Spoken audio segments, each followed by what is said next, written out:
Dear teachers, welcome to JS in English Learning. We are with Unit 1 of the revised PG TRB syllabus, and we are discussing Chaucer's The Book of Duchess, which is a very famous dream allegory. It can also be categorized as a dream vision. Okay, and now, what is the title? What is the alternate title? The actual title is The Book of Duchess. The alternate title is The Death of Blanche, because the Duchess is none other than Blanche. Who is this Blanche? Blanche is the wife of the benefactor of Geoffrey Chaucer, John of Gaunt, who was the Duke of Lancaster. And Duke of Lancaster's wife is Blanche, and she died. She died on 12th September 1368 because of plague. You know, plague was very common during Chaucer's time. We call it as bubonic plague. It's called bubonic plague. So அதை base பண்ணி நமக்கு நிறைய questions வர்றதுக்கு possibilities இருக்கு. என்னன்னா general கொஸ்டின்ஸே வரும். What are the years in which plague appeared in England? Question கேட்கலாமா கேட்க கூடாதா teachers? So you need to find out the instances of plague. It is also called as Black Death. Black Death, which erased a big number of people from the English population. உடனே answer போடுறாங்க 1348. அதற்கப்புறம் 4 instances of plague are there recorded in history. இப்போ நீங்க அதெல்லாமே ஒரு revision பண்ணி வச்சிருங்க. ஏன்னா ஒரு சில விஷயங்கள் எல்லாம் நீங்க அவுட் ஆஃப் த கிளாஸ் பண்ணி தான் ஆகணும். நம்ம அதெல்லாமே கேட்கலாம் அப்படின்னு ஒரு ட்ரெயினர் சொல்லலாம். அதை நீங்க கண்டுபிடிச்சு ப்ரிப்பேர் பண்ணி வச்சுக்கிட்டீங்கன்னா, if there is a question there, you should be in a position to get the mark, demand marks, okay, by your hard work. Now, coming to the work, this work was written and published in 1372, and look at the length of the poem. It's a very long poem. It has 1334 lines, and it was written using octasyllabic rhyming couplet. Octasyllabic rhyming couplet. Octa means 8 syllable. Octa means 8. 8 syllables per line, and 2 lines they rhyme. It's called rhyming couplet, and it falls under a category called high medieval dream vision. What is the category? It can be categorized as high medieval dream vision. Look at the title. High. Okay, it's about great people. Medieval. Medieval means of the Middle Ages. Are you there? Are you following? Medieval means Middle Ages. 13, 14, 15, almost all these 3 centuries are called Middle Ages in history. In English history particularly, and church history, it's called again the mysterious ages. That was also called Dark Age because that was the time of the Crusades. First Crusade, Second Crusade, Third Crusade took place during that medieval age. It was the age of chivalry and romance. Now I think things must be very clear. The Middle Age அப்படிங்கிறது 13th century, 14th century, 15th century, and there were the elements of Middle Ages in the early 16th century. அதுல ரொம்ப முக்கியம் என்ன அப்படின்னா, the main focus was on the nobles, the royal blood, the nobility. அவங்கள பத்தி தான் நிறைய விஷயங்கள் இருந்தது. And it was about adventure.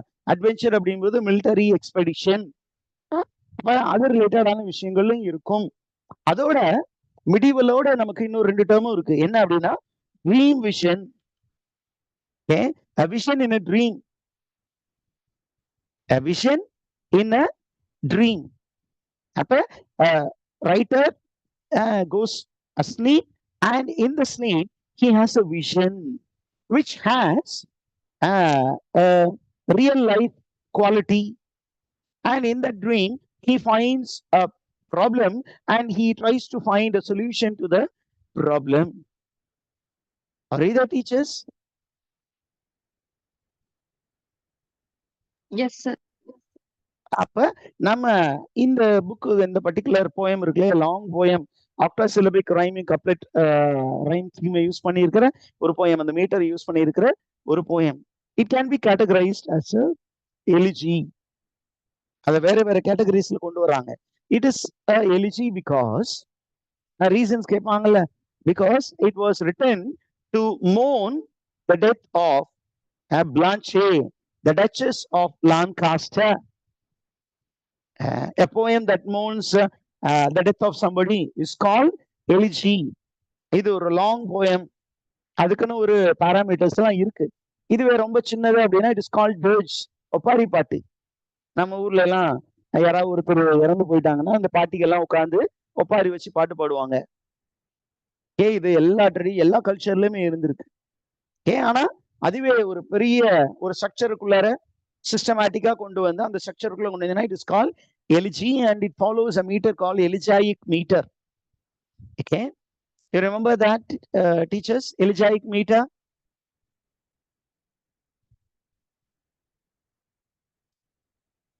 What is elegiac meter?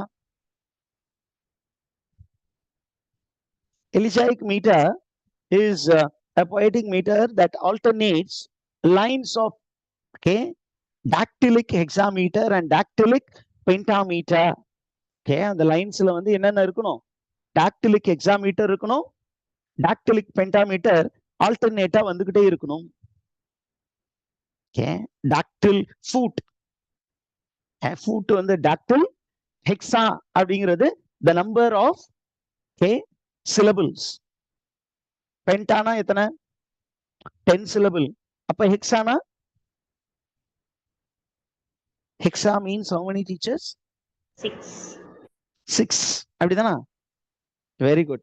ஹெக்ஸாமீட்டர். அப்ப டாக்டில் ஃபுட் இருக்கணும், ஹெக்ஸாமீட்டர் இருக்கணும், டாக்டில் ஃபுட் இருக்கணும், பென்டாமீட்டர். இது ஆல்டர்னேட் ஆகி மாத்தி மாத்தி வர்றது, அதுதான் எலிஜாயிக் மீட்டர். இப்ப எலிஜிக்குன்னு ஒரு பர்டிகுலர் ஸ்ட்ரக்சர் இருக்கு. அந்த ஸ்ட்ரக்சருக்குள்ளார இத இவரு தன்னுடைய ஸ்டைல்ல ஒரு எலிஜி எழுதுறாரு. யாருக்காக எழுதினாரு அப்படிங்கிறதுலாம் நமக்கு கொஸ்டின்ஸா கேட்டிருக்காங்க. ப்ரீவியஸ் இயர் கொஸ்டின் பேப்பர்ஸ்ல வேற வேற ஃபோரத்துல கேட்டிருக்காங்க. அங்கெல்லாம் கேட்டாங்கன்னா நமக்கு கேட்க கூடாதுன்னு இல்லை, கேட்பாங்க. எது அதிகமா ரிப்பீட் ஆச்சோ it may likely get into the question paper again. நவ Blanche, Blanche is the wife of John of Gaunt, and John of Gaunt was a patron of Chaucer. And this Blanche, when did she die? She died on 12th September 1368 because of plague at the age of 26. At a very young age she died. And Blanche was the first wife of John of Gaunt, the Duke of Lancaster.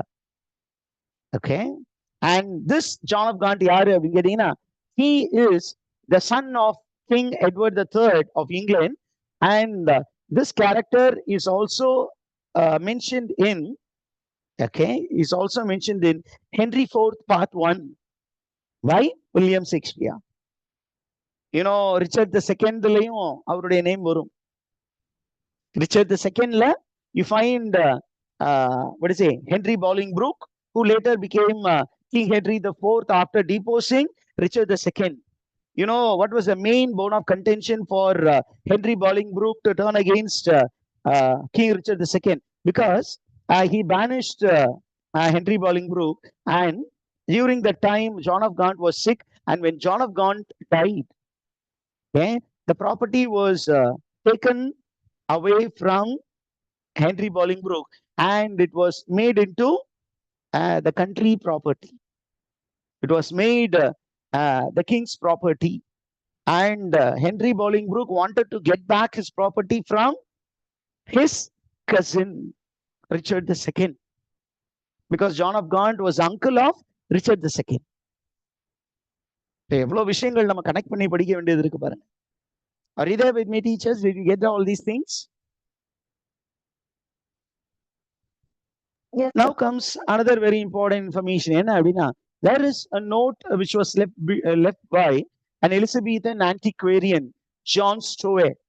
He's a very famous man. He has left behind handwritten notes, and he has stated that this poem, the Book of Duchess, was written by Geoffrey Chaucer at the request of John of Gaunt. Okay, and this particular poem was published or written and published on the second anniversary of the death of Blanche, the wife of John of Gaunt. Are you there? Did you get all these things? What was the reward that he received? Because of writing this poem, he was rewarded with a grant of £10 a year for a lifetime. And at that time, it was equal to a year's salary. ஒரு வருஷம் சாலரிய கிஃப்டாவே அவரு pension மாதிரி கொடுத்துட்டாங்க. That is the gift that he received. Now, moving on to another way of looking at the book of Duchess. The book of Duchess ஒரு time ஒரு angle பாத்தீங்கன்னா அது எழுச்சி. ஏன் அப்படின்னா அது ஒரு இரங்கல் பா அந்த பிளான்ஷேவுக்காக எழுதப்பட்டது அப்படிங்கிறதுனா அந்த நரேட்டிவ் ஃப்ரேம் ஒர்க் அப்படின்னு நம்ம பார்க்கும்போது the book of Duchess is categorized as a dream vision or a dream allegory. ரெண்டுக்குமே காமன் வந்து dream. So this particular poem has in its narrative frame a dream. அந்த ட்ரீம்குள்ளார ஏதோ ஒரு விஷயம் அவர் பார்க்க போறாரு. அந்த விஷயம் ஒரு ஃபிக்ஷனாவும் இருக்க போது it is also going to have a real life connection. Are you there, teachers? Did you get that? Yes, sir. இப்ப நமக்கு அந்த narrative structureக்குள்ளார அத ஒரு அலெகரின்னு ஒரு டேர்ம் கொடுத்துருக்கோம் இல்லையா? அலெகாரிக் ட்ரீம் அலிகரி. இது எப்படி சார் அலிகரி அப்படின்னு கேட்டீங்கன்னா, அலிகரி அப்படின்னா என்ன? What do you mean by allegory? How do we define this figure of speech called allegory?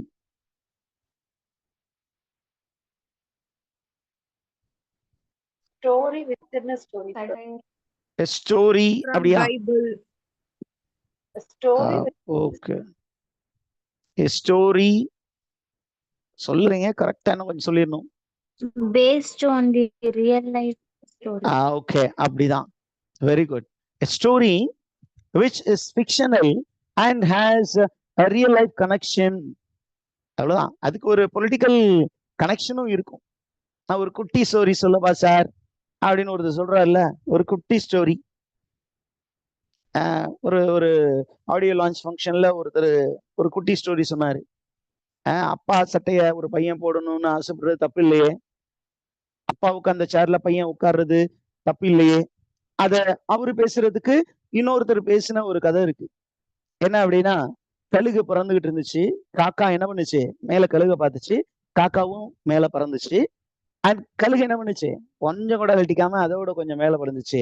காக்கா மேல பறக்கலாம் முடிவு பண்ணுச்சு, ரெக்கையெல்லாம் என்ன பண்ணுச்சு, சின்ன பின்னமா போச்சு அப்படின்னு அவர் சொன்னாரு. that I will be in the topmost position, nobody can be my competitor. அதுக்கு அடுத்த என்ன சொன்ன பதில் சொன்னாரு, you are nobody's competitor.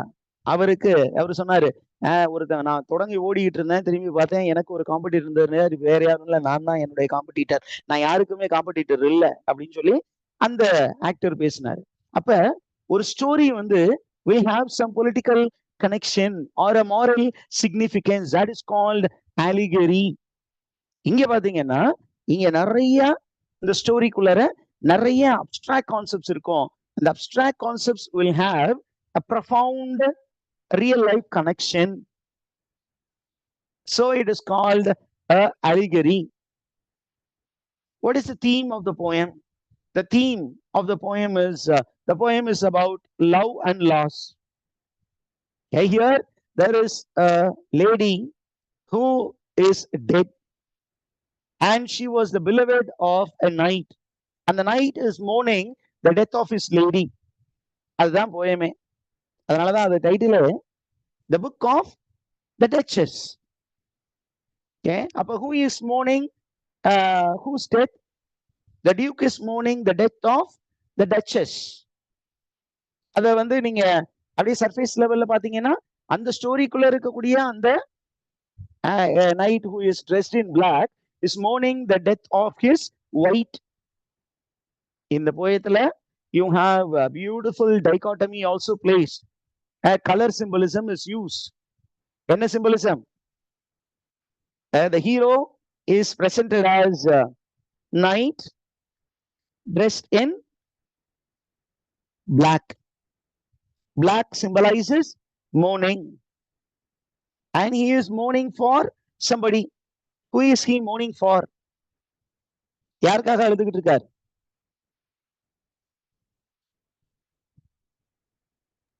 Duchess. He is mourning for his white.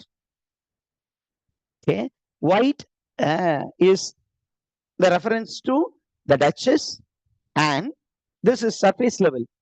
Deep level it has a symbolism. It symbolizes the nature of the Duchess. What is the nature of the Duchess? She is pure. She is immaculate. And she is a real beauty, fullness of beauty. Did you get all these symbolisms, teachers? A lot of symbolism, color symbolism has been employed in this particular dream vision or dream allegory. Shall we move down? Next one is, the next theme is dream and reality. What is the connection between dream and reality? Okay, that is another theme. And then there is also the element of consolation, which is also a theme of the poem. So there is a man who is in mourning mood, and somebody is going to console him. Who consoles whom there? Geoffrey Chaucer consoles, okay, the knight who is mourning in the forest. Now, coming to some of the innovations that you will find in this poem. In this poem, Geoffrey Chaucer uses, okay, the French octosyllabic couplet, which has the effect of a doggerel. Has the effect of a doggerel. What do you mean by doggerel?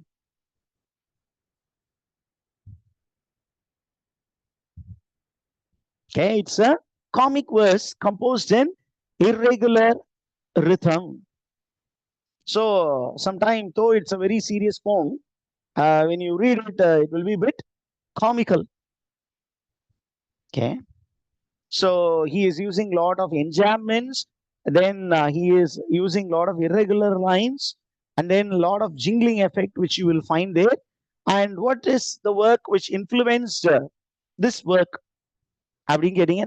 People say that he was following the French poets, like, okay, some of the French poets served as a source of inspiration for Geoffrey Chaucer. Who are the French poets?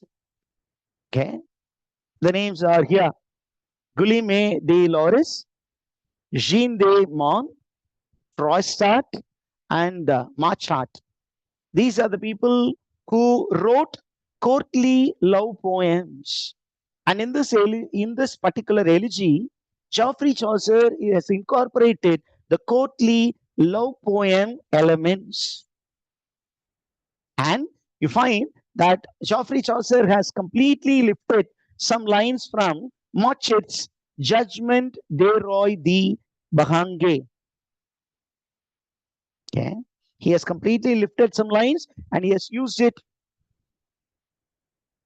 And he has also followed some of the elegies which existed in the world before him. What are the famous elegies which existed in the world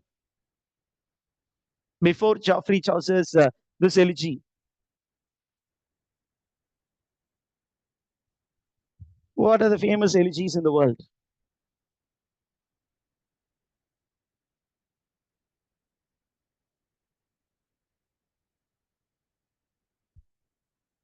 Any idea? Elegy in the country churchyard. That is in English, ma'am. That came very later. I'm asking about the famous elegies. Okay, whose name is associated with elegy? The first known elegy is Sappho, the Greek writer called Sappho. Sappho.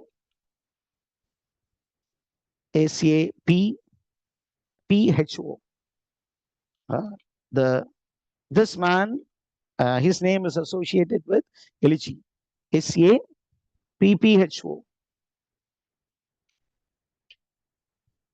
Sappho. And then when it comes to the Roman world, you have Ovid, and then you have in the Italian world, you have very famous Eligius. Who is that?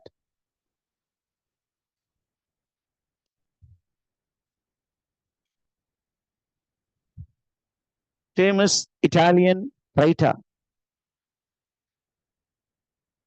Maybe you can find it out by yourself. Okay, because we should not waste time here. I think we will move on to the characters in uh, the book of Duchess. The first character, very important character, is the narrator. It's unnamed narrator, and this unnamed narrator is having a very serious problem. He is suffering from insomnia. He is suffering from insomnia. What do you mean by insomnia? Sleeping sickness. Without nice sleeping. Insomnia means without sleep. Am I right? Insomnia. Somnia means sleeping sickness. Insomnia means no sleep. Okay, a man who is suffering from sleeplessness and he is longing for sleep. And then you find that he is reading a book. And whose book is he reading? He is reading Ovid's Metamorphosis. He is reading Ovid's Metamorphosis, and in Ovid's Metamorphosis, he is reading the story of a king by name Chaucer and the queen Alcyone. He is reading, okay, a particular work about Chaucer and Alcyone, and then you find he is praying to the Roman god of sleep, okay, Morpheus. Okay, so all these people will become characters there. And then there is a black knight whom the narrator meets in a dream vision. And this black knight tells the narrator about his loss, the loss of his wife. And the wife is Lady White. And she is all the while referred in the work as white. And white symbolizes purity and something which is very precious. And who is the villain in the story? The villain in the story is a female, okay, and the female is Fortuna. Okay, we will see more about it in the next session. Okay, so we are putting a full stop to today's session.